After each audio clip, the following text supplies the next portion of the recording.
Всем привет! Меня зовут Нина Заславская. В этом видео я вам покажу, как работать на темной плотной коже и какие особенности есть при работе на таком типаже. Ради этой девушки я приехала в другой город, чтобы отснять и показать вам, как работать с такой кожей. А вы, в свою очередь, не забудьте подписаться и поставить лайк, а мы начинаем!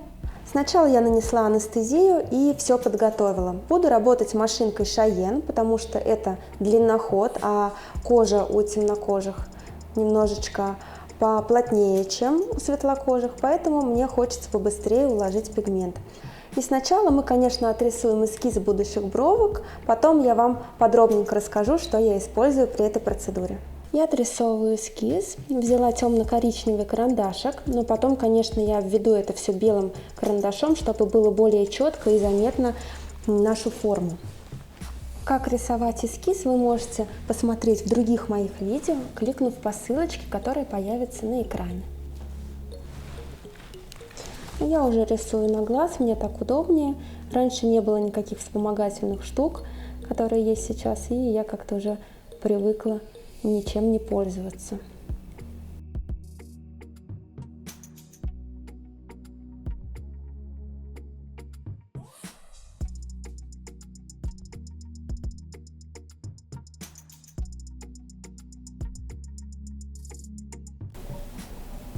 Я подчеркиваю свою форму белым карандашом, чтобы было понятнее и четче.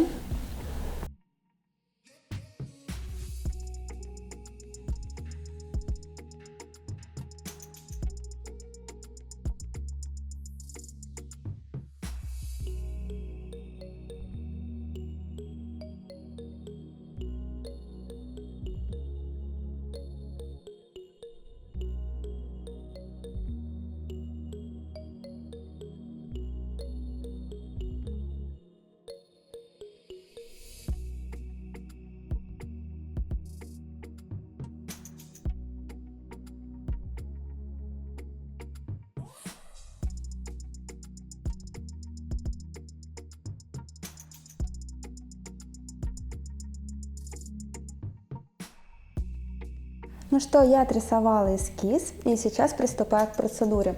Я все подготовила, зарядила картридж. Картридж у меня Defender, 0,25 диаметр, средняя заточка RL MT.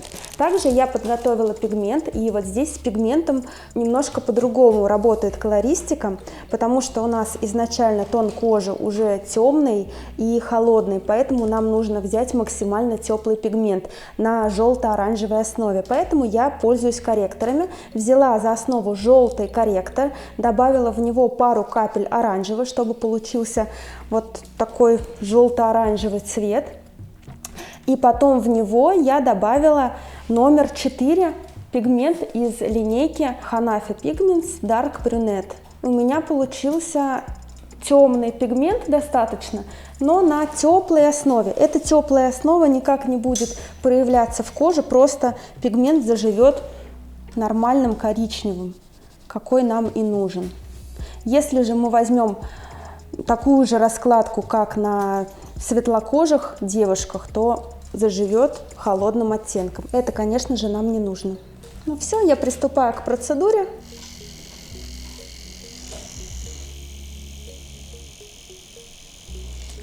Я прокрасила небольшой кусочек и проверяю ватной палочкой, насколько хорошо у меня уложился пигмент, чтобы потом не потерять форму. Конечно, на темной коже не очень хорошо виден пигмент, но можно разглядеть, поэтому, конечно, я топчусь на одном месте как можно дольше, чтобы пигмента уложилось больше, и пигмент был заметен, я не потеряла эскиз. Задача первого прохода — сохранить эскиз и хорошенько уложить пигмент, чтобы было заметно. Я сейчас работаю блоками и как можно дольше задерживаюсь на одном месте. Кожа в этом случае достаточно плотная, поэтому я как можно дольше крашу, чтобы был хороший остаток.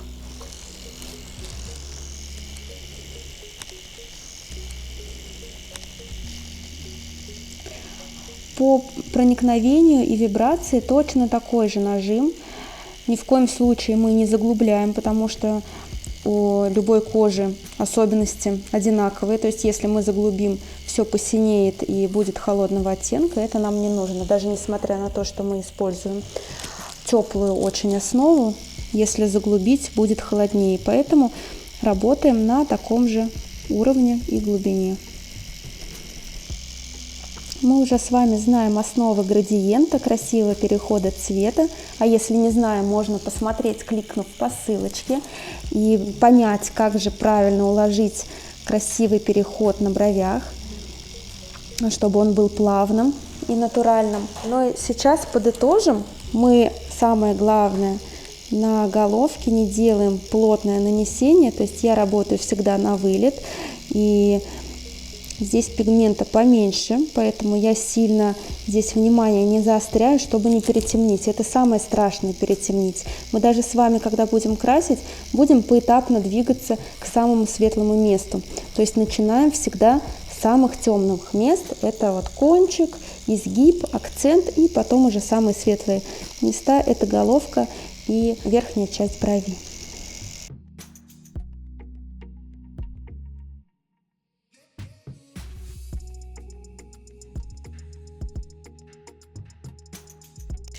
То же самое я делаю со второй своей бровкой. Очень хорошо натягиваю кожу и начинаю с кончика прокрашивать мелкими-мелкими движениями.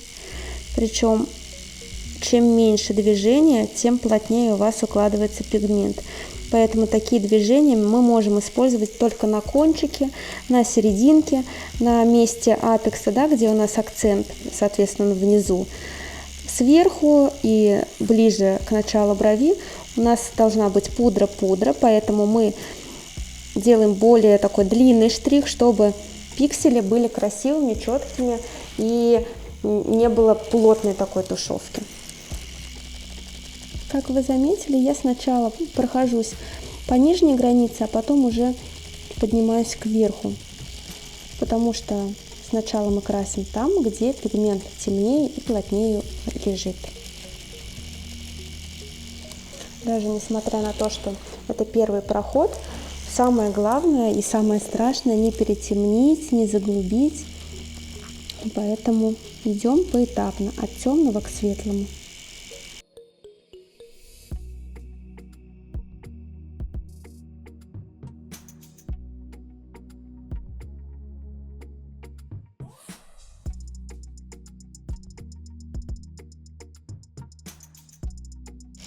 Я начинаю делать второй проход, и здесь я уже работаю блоками, то есть не перехожу к следующему участку, пока не прокрашу предыдущий. И вот сейчас мне задача насытить хорошенько кончик. Поэтому я выбрала себе примерно 1-1,5 сантиметра и прокрашиваю его, потираю, прокрашиваю, протираю. Смотрю сразу, чтобы не было пробелов и пигмент лежал равномерно. Только тогда у вас будет прекрасное заживление.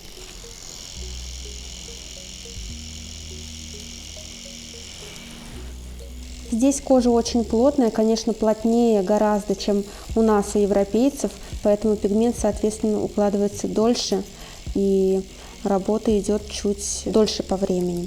Ну и как вы заметили, на одном месте я делаю больше проходов, чтобы плотнее уложить пигмент. Причем укладываю я пигмент такими мелкими движениями, чтобы он лежал плотнее, ну и быстрее укладывался. Работая с кожей, я обращаю внимание на цвет. И так как у темнокожих более холодный такой подтон кожи, то вот сейчас я смотрю, как уложился мой вроде бы теплый пигмент, и я вижу, что немножко в серость уходит. Поэтому сейчас я немного еще пройдусь и сверху напылю прям чисто корректор оранжево-желтый, чтобы чуть-чуть подтеплить. То есть будет как такая прослоечка из теплого пигмента, и этим самым мы себя перестрахуем, чтобы не было никаких холодных оттенков по заживлению.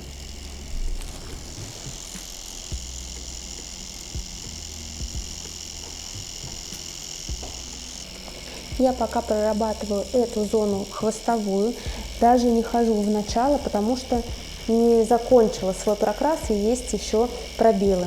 Поэтому я сразу их пытаюсь убрать и прокрасить, чтобы все лежало плотненько, красиво, ну и с красивым переходом, соответственно. Волоски вот так можно в другую сторону немного поднять ватным диском и посмотреть, как хорошо у нас лежит пигмент. И я вижу, что есть пробелы, поэтому прорабатываю их еще.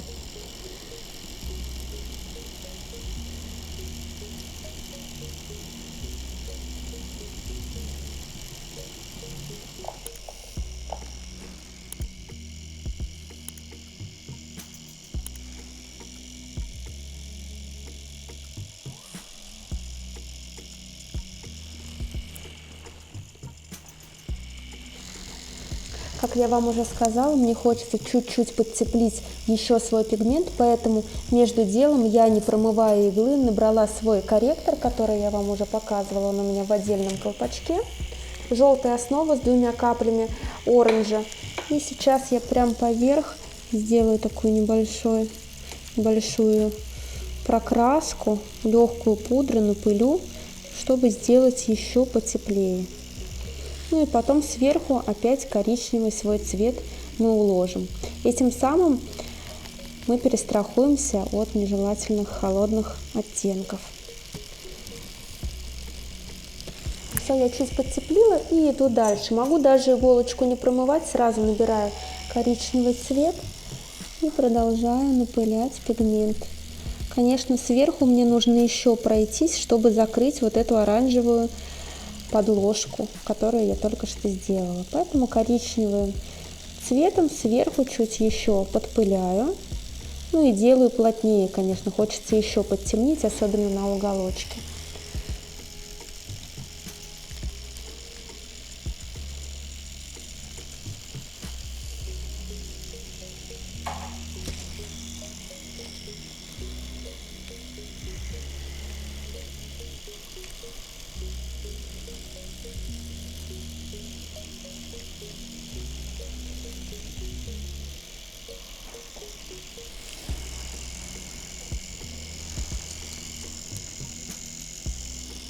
Я прокрасила всю бровку, и мне осталось сделать головки бровей.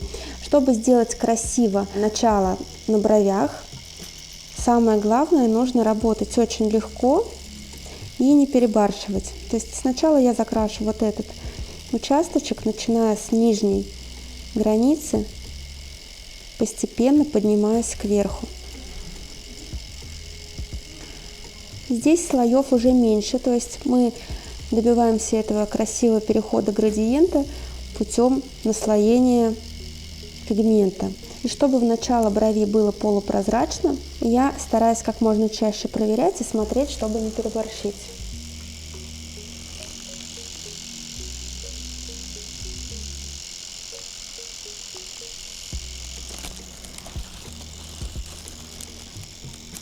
Каждый участочек я сравниваю с предыдущим, чтобы был переход. То есть в этом месте, где я сейчас крашу, должно быть уже светлее, чем вот здесь. Ну, я сейчас вытерла и смотрю, что практически достаточно пигмента я нанесла, немножко снизу проработаю и иду дальше. А вот чтобы сделать самое начало, самое главное, не нужно ставить себе визуально какой-то границы. И обычно все боятся выйти за границу, и получается четкое такое начало. Нам же нужно, чтобы бровка как будто растворялась, поэтому я вот так быстрыми движениями наметила линию. Причем эту линию я намечаю очень быстрым штрихом, потому что если я буду медленно прорисовывать, получится линия как разукрашка. Поэтому я наметила и растушевываю ее кверху легкими движениями. Причем в самом начале я вывожу за пределы и свожу на нет. Здесь я работаю более легким штрихом и чуть ослабляю свой нажим. Ну и постепенно уже от низу двигаюсь кверху. Если сравнивать, нижняя граница у меня всегда плотнее, чем верхняя. Поэтому сначала, как мы с вами выяснили, мы прорабатываем те места, где у нас ярче и плотнее. И опять протираю и смотрю, чтобы не переборщить. Сравниваю этот участок и этот. Сейчас очень резкий переход из темного в светлое. а мне нужен плавный переход, то есть серединку я еще должна чуть подтемнить. Поэтому напыляю еще пигмента. Опять же, начиная с нижней границы и распыляю кверху. Кверху у меня штрих чуть более легкий и длинный, потому что там полегче пигмент лежит. Ну и опять протираю, смотрю. Чаще всего, когда я делаю головки бровей, я встаю и смотрю на клиентку в фас, чтобы вывести прям красиво-красиво начало. Потому что когда сидишь сбоку, не особо хорошо это все видно. Ну и как художники рисуют свою картину, отходят подальше, смотрят на нее со всех сторон, так же и мы должны оценивать свою работу со всех сторон, чтобы глаз не замыливался.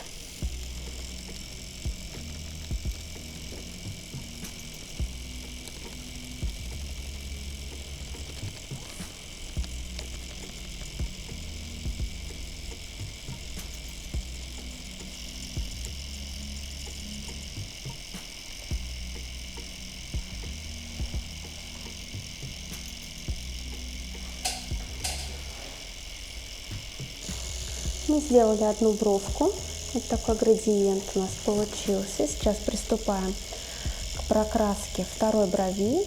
Ну и, конечно же, повторяем все то же самое, что мы сделали в первой бровке. Начиная с самых акцентных частей, это кончик, самая темная зона, изгиб. Именно вот здесь такой акцент у нас самый яркий, причем кончик, если сравнивать с вот этим местом, даже чуть светлее получается. Я приступаю к прокрасу второй бровки, начиная с кончика. И здесь я уже кладу так вот руку на клиента, немножко другое положение рук. Тут надо приноровиться и сесть как удобнее. Есть мастера, которые работают с двух сторон, но все-таки мне кажется, что удобнее работать с одной стороны, просто немножко перемещаться и под конец уже бровки, например, вот я стоя делаю головки, так гораздо удобнее. То же самое я иду мелкими движениями, прокрашиваю кончик и просматриваю его, так как это уже второй проход. Напомню, что мы работаем секторами, частями. То есть я выбрала себе, например, там 1-2 сантиметра и крашу его, стираю, опять крашу до того момента, пока не будет все идеально и не будет пробелов. Потому что когда пытаешься закрасить слоями полностью, там, бровь прошла, стерла, бровь прошла, стерла, тогда очень часто путаешься, потому что когда ты уже там в самом начале закрашиваешь, можешь пропустить кое-какие пробелы внутри брови или на кончике, или если бровь густая, то вообще можно запутаться. Плюс под конец уже выделяется сукровица, как мы знаем, когда она засыхает, приобретает коричневый оттенок, и очень легко ее можно перепутать с пигментом.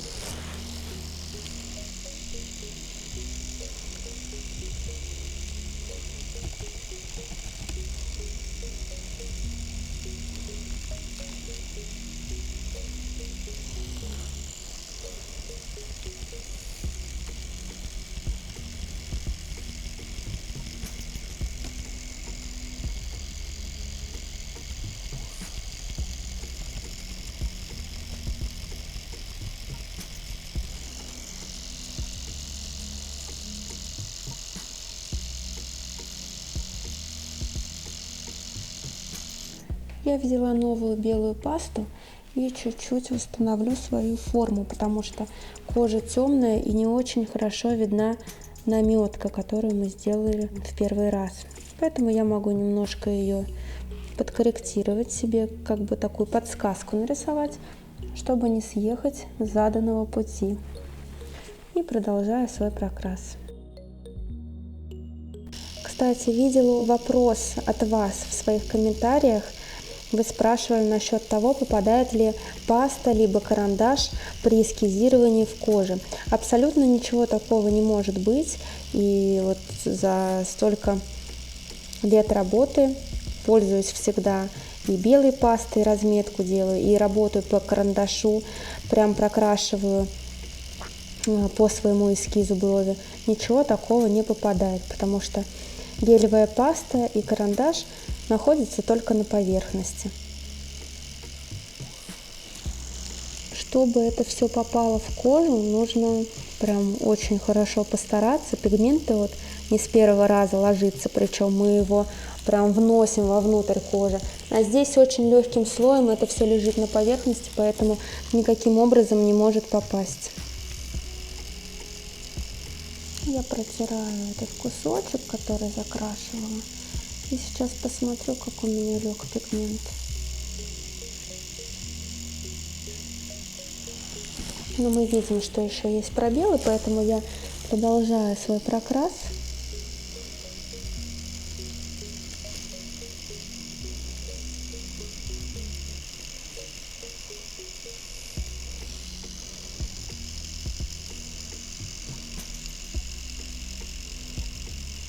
Очень хорошо при этом натягиваю кожу, да, не забываем. Это очень важный аспект равномерного внесения пигмента и нетравматичного внесения, потому что если кожа не будет натянута, иголочка будет лишний раз цеплять кожу, это все будет травматично.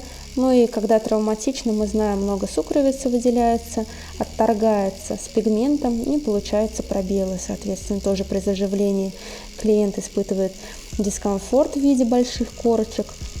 Чтобы все заживало хорошо и не было корочек. Корочки-то, конечно, они будут, но просто для клиента они обычно незаметные, такие легкие шелушки. Но и с тонкими корочками, как правило, хорошо все приживается.